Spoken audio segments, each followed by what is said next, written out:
Can you hear it? That's the sound of death barreling towards you at highway speed. There's nothing around to take shelter in. You're all alone. And it's night. Are you scared of the dark?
May 4th, 2007.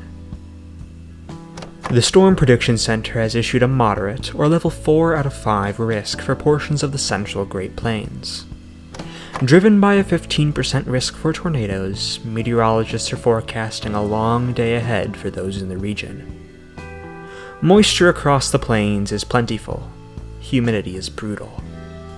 With temperatures reaching well into the 80s, Cape values reach in excess of 5,500 joules per kilogram.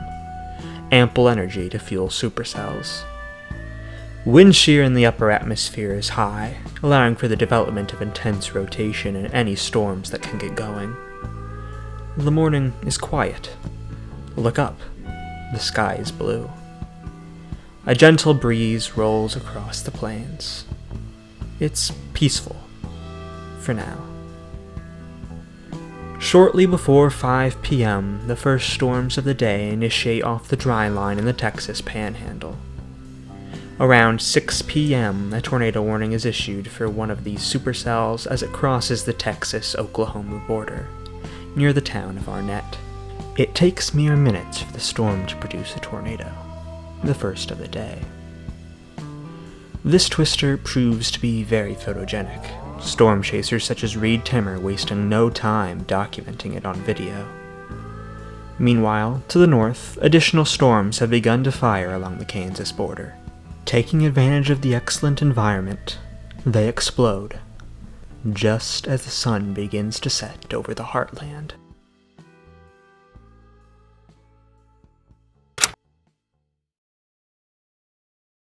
Since the dawn of time, humans have always been scared of the dark.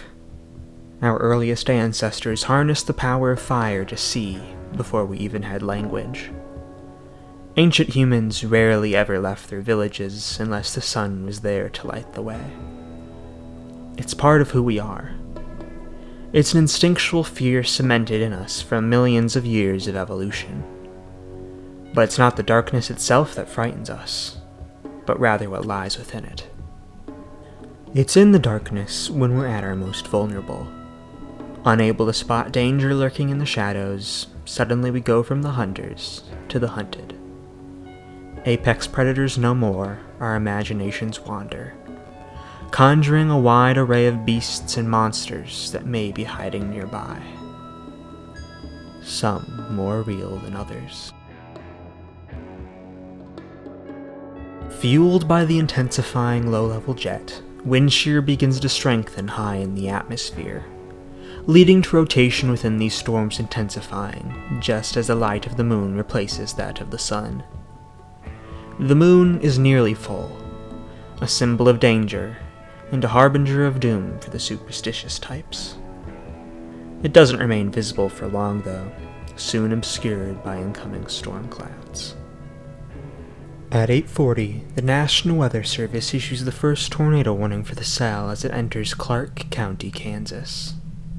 With the storm quickly maturing, it produces 3 brief tornadoes in the area, as well as an additional one in neighboring Comanche County, showcasing its already prolific ability to produce tornadoes.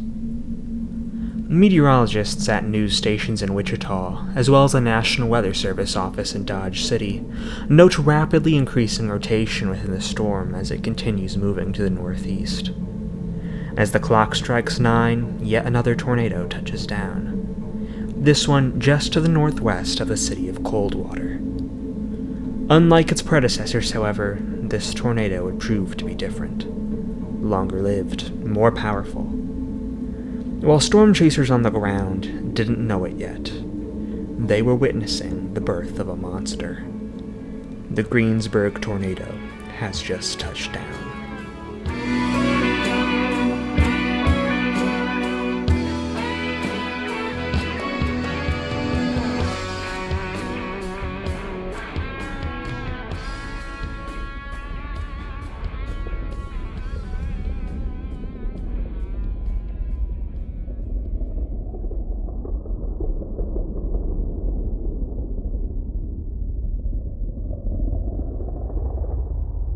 The twister wastes no time growing in size, quickly expanding to half a mile wide as it crosses into Kiowa County. Take a look into the abyss. You'll see the massive tornado spinning mere miles away from you. The air is filled with the sound of its roar, like a machine tearing through the empty grasslands, daring you to wander into its path. As you look at it, though, something else catches your eye. Circling around the massive wedge are not 1, not 2, not 3, not 4, but 5 satellite tornadoes, each doing their own ghostly dance across the landscape, like the fingers of God reshaping all creation. It isn't long before the tornado reaches its peak width, nearly 2 miles wide as it crosses rural US 183. Just a few miles to the north is the city of Greensburg, home to around 1,500 people, and the county seat of Kiowa County. Residents in the city are on the edge of their seats, nearly all of them tuned into local news coverage of the storm. Meteorologists on TV relay news of a massive wedge tornado being on the ground, but a quick glance out the window shows nothing but darkness. Heavy rain is falling. The collective heartbeat of the city's residents is growing faster by the minute. But, for now, it appears as if the tornado should miss town to the southeast. Just barely. But meteorologists warn residents in Greensburg to stay alert, just in case.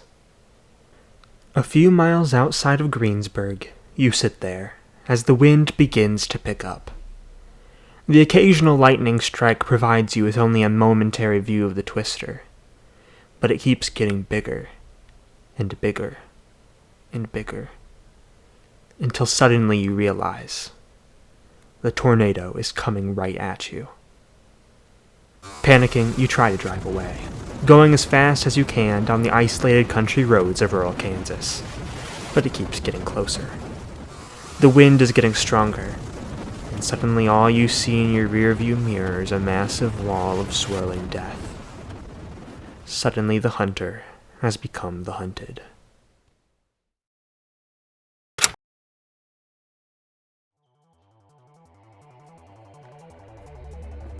The tornado has made a turn to the north, sending storm chasers and residents scrambling to get out of its path or take shelter. In the same boat as you is Chris Koss, trying to get home to his girlfriend Kelsey and 9-month-old son Jaden, who are alone in Greensburg. He has inadvertently driven himself and his dog Chopper into the path of the oncoming twister. As grass and dirt begin to rain down from the sky, he desperately talks to Kelsey on the phone, urging her to run to the neighbor's house with the baby to take shelter in their basement. Kelsey does as told, and hangs up. She runs to the door, heavy rain and massive hail pelting the glass constantly. She reaches for the door handle, but it doesn't budge. The wind blowing against the door is too strong. She's stuck inside. With the tornado sirens blaring and the wind growing stronger, she retreats back into the house, having no choice but to ride the storm out above ground with Jaden. The next-door neighbors, however, were not aware of this change in plans. With the roar of the approaching tornado noticeably audible, Dennis McKinney stands at his back door, looking around desperately for any sight of Kelsey and Jaden. But all he sees is darkness and rain. With his heartbeat growing faster and faster, he contemplates running out to find them, until a flash of lightning illuminates the tornado, right in front of him. With no time to waste, he runs back inside, and down into the basement, where he hunkers down with his family, as the tornado bears down on town. All 1,500 residents powerless as it approaches. The seconds tick by like an eternity, the roar getting louder with every passing moment. There is no more running at this point. The tornado is hitting Greensburg.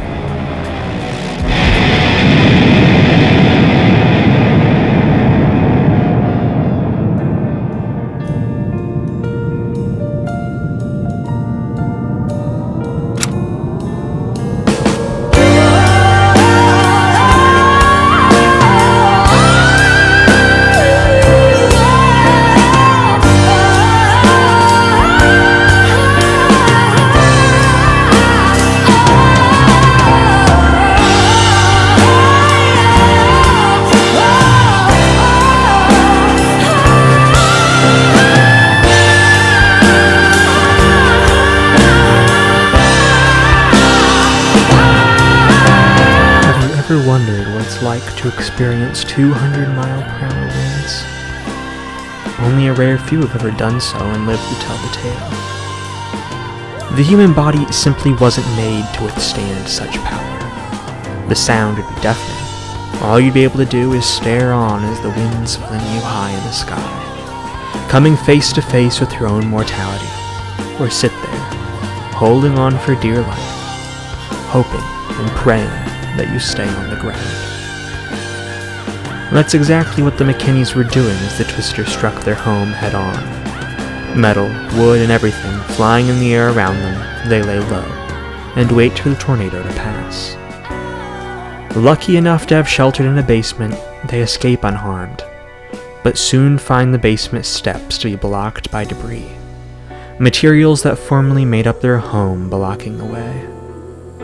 Slowly, they clear the wreckage and make it back up to the surface. Through the pitch black, they can see their house is no longer standing. The cries for help that begin to sound from all directions suggest the same is true for much of town.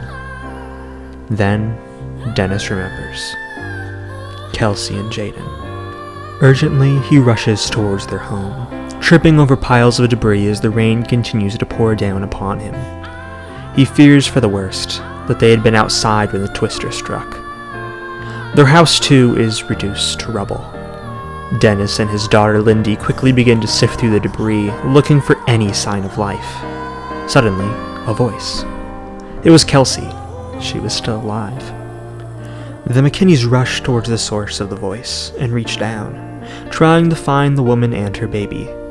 Suddenly, the flashlight spots something. A little baby's leg. They pull the child out. He's breathing, but cold. Handing the baby off to Lindy, Dennis continues searching for Kelsey. Soon, they find her. She's all right. Immediately, she asks, "Is Jaden okay?" Their attention turns back to the baby. Instantly, they spot a red fluid running down his back. Worried, they search his body for cuts, but there are none. Further inspection with the flashlight shows that the fluid is not blood, but rather automatic transmission fluid that had seeped out of the family car, which had been picked up and thrown, soaring mere feet above where Kelsey and Jaden were sheltering, landing just a few yards away from the house. The first confirmation of damage in Greensburg came over the Kiowa County Police transmitter. A woman who is at home alone takes her husband's radio and calls in as the twister tears through the city. Greensburg taking correct distance. What do you see from where you're at? Nothing but night, man. Quarter-size hailstones.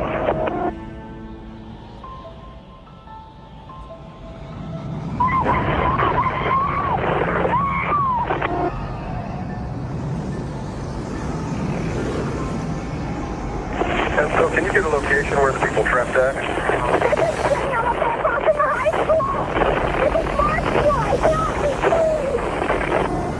Like the hospital. Hospital or the high school?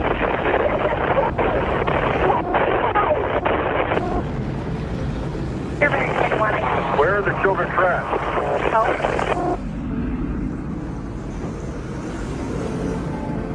Head to Greensburg, we took a direct hit.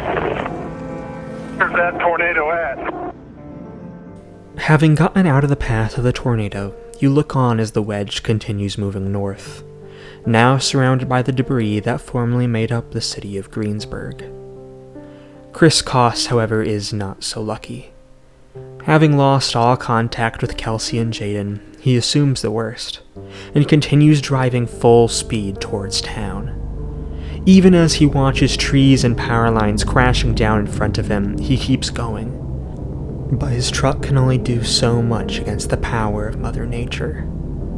With his dog Chopper laying on the floor and Chris himself trying his best to keep control of the vehicle, the winds of the approaching tornado force the vehicle off the road and into a nearby ditch.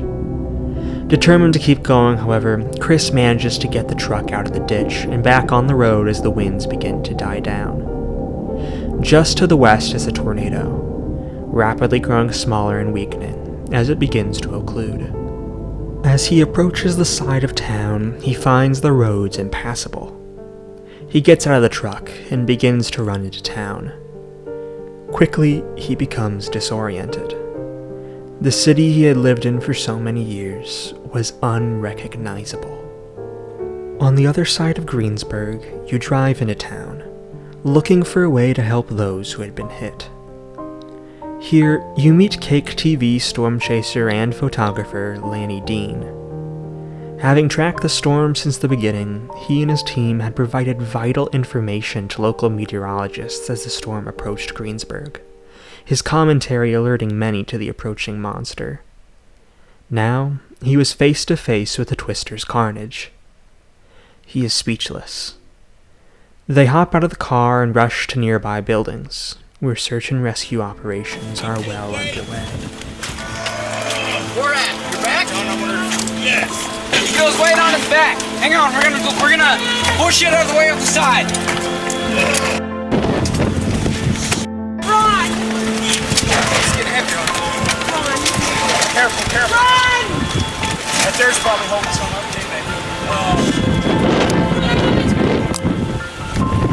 someone hold the light or something. Yeah, I got the light. Wait, can you hold the light with the other hand?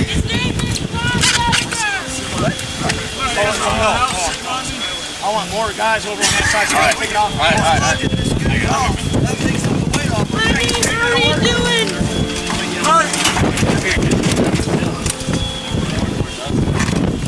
Yeah?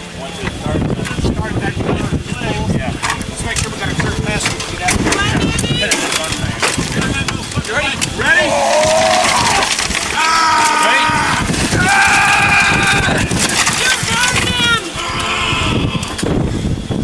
Mark, you're gonna have to cowboy up, buddy. We're doing what we can do. Ready?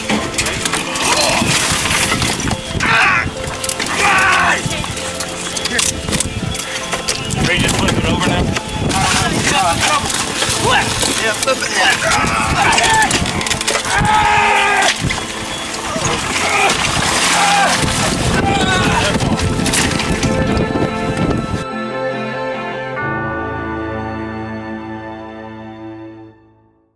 On the other side of town, Chris Koss and his dog Chopper are rushing through the streets of Greensburg, searching for Kelsey and Jaden. The smell of gas radiates through the air, and the sirens of incoming EMS vehicles are deafening. Sprinting at full speed, they approach the home. Kelsey and Jaden have been herded into a Good Samaritan's car.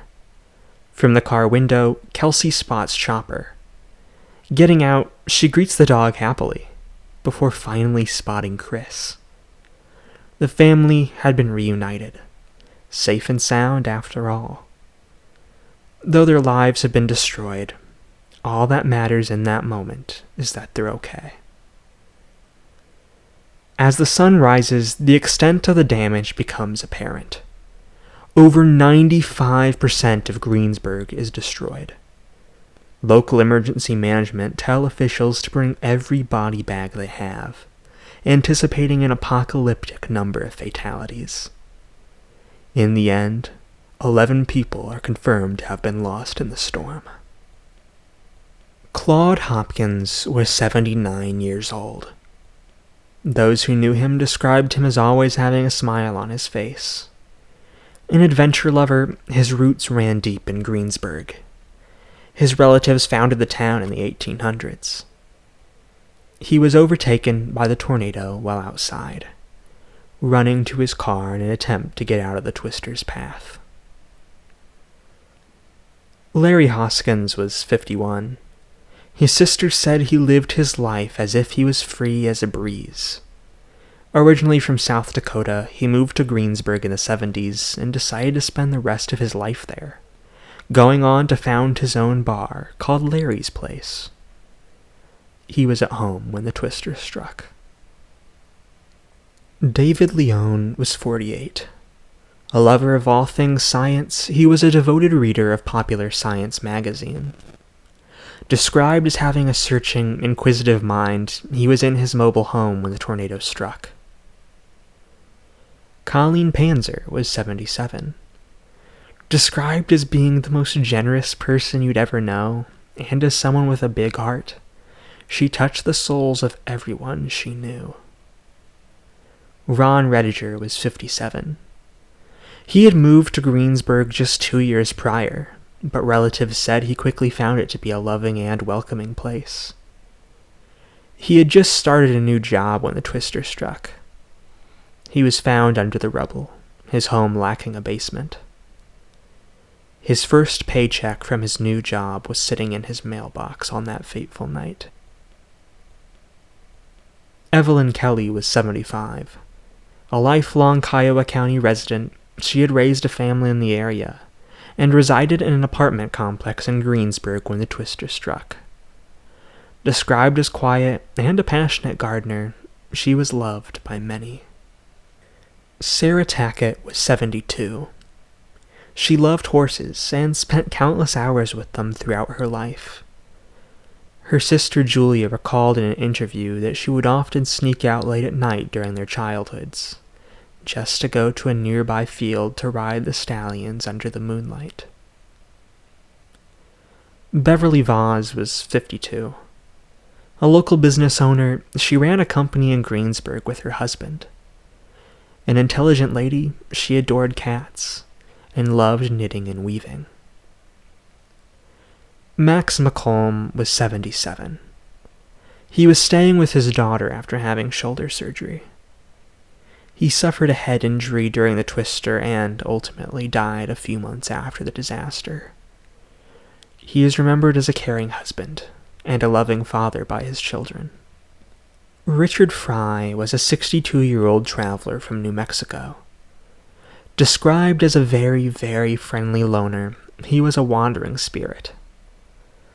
It is believed that he was on a cross-country road trip to Chicago the night of the tornado, and just so happened to stop in Greensburg for the night. Harold Schmidt was a 77-year-old lifelong resident of Greensburg. A caring man, he had ushered his wife Sarah into the basement just minutes before the tornado struck. While sheltering together, a pickup truck landed on him, pinning him to the ground. Nearly a dozen people came together to lift the truck off of Harold, but he ultimately passed away 10 days later. A beloved man in the community, he is fondly remembered by all who knew him.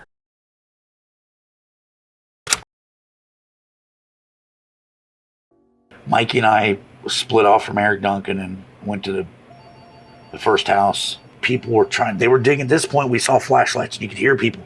And I said, "Hey, are you guys okay?" And no. There's a lady in here.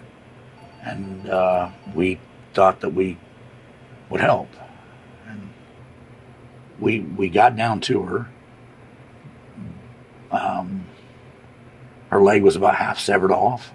I know you saw a lot that night. And I understand you're comfortable sharing some things and not others, and that's perfectly fine, dude. I get it, because you saw things that you weren't planning on seeing earlier in the day. For those that lived in Greensburg, and for those that were there the night the tornado happened, the carnage was unbelievable. An entire city reduced to rubble, completely unrecognizable. Stories like Lanny Dean's are unfortunately all too common amongst those that live through the twister. With so many injuries and with so much loss of life, it was inevitable that those who came to help would unfortunately have to bear witness to some terrible things. Yet, they continued on. Due to the hard work of people like Lanny, as well as local residents and first responders, dozens of people's lives were saved. Within a few hours, recovery turned to mourning. In a small town like Greensburg, it seems like everyone knows each other. Indeed, almost every resident was connected in some way to at least one of those who died, and all of them were directly impacted by the tornado itself. With depression, PTSD, and significant mental health issues creeping in on the community, they came together to help one another through the pain. Greensburg is, and always has been, a very religious community. So often it was through church services and makeshift structures or nearby towns where they began the healing process. All while dealing with this, the physical rebuilding process was also beginning.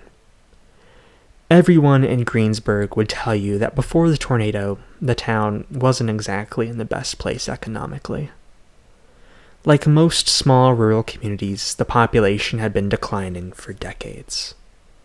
Many small businesses in town had gone out of business, and many of those who remained were looking for a way out. When the tornado hit, many chose not to stay. Rebuilding would be too expensive, and there was no guarantee that the jobs in town they had held before would return. But still, a large number of residents were determined to stay, and to rebuild the city better than it had been before. Today, Greensburg stands as a city living up to its name. 100% of its electricity comes from a newly constructed wind farm just outside of city limits, making it one of just a handful of communities in America powered entirely by renewable energy. A new school, a new medical center, the new city hall, and pretty much every new structure in town have been built energy efficient, saving residents and business owners thousands upon thousands of dollars in energy costs. While the plentiful trees that once dotted the city are now gone, new trees have been planted, alongside drought-resistant landscaping that has been installed in an effort to save water in a region all too familiar with drought. The city has also encouraged new construction in town to be built better, making them more tornado-resistant. With all this new development, Greensburg has become a model for how cities should rebuild after disasters. For local officials in Joplin, Nashville, Paradise, and more, Greensburg City Hall has often proven to be one of the first calls they make in the days following their respective calamities.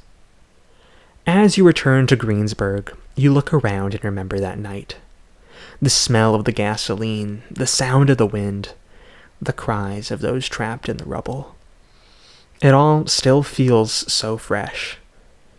There are reminders of the tornado everywhere you look. Empty lots that still stand abandoned.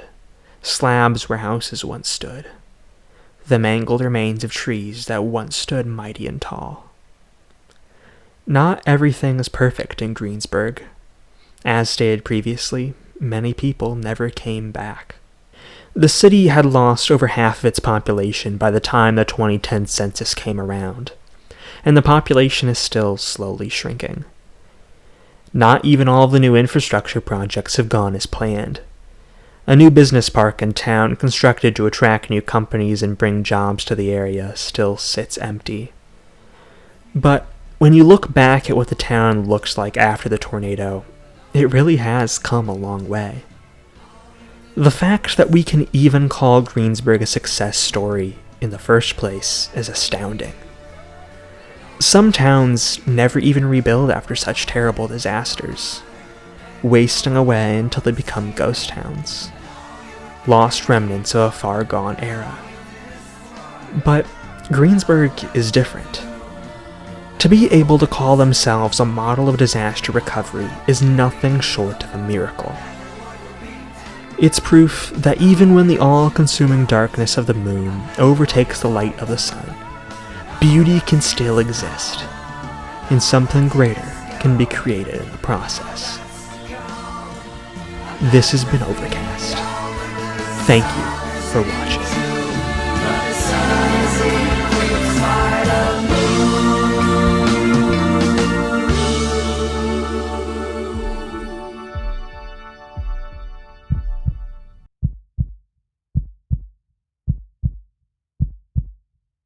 There is no dark side in the moon, really. Matter of fact, it's all dark.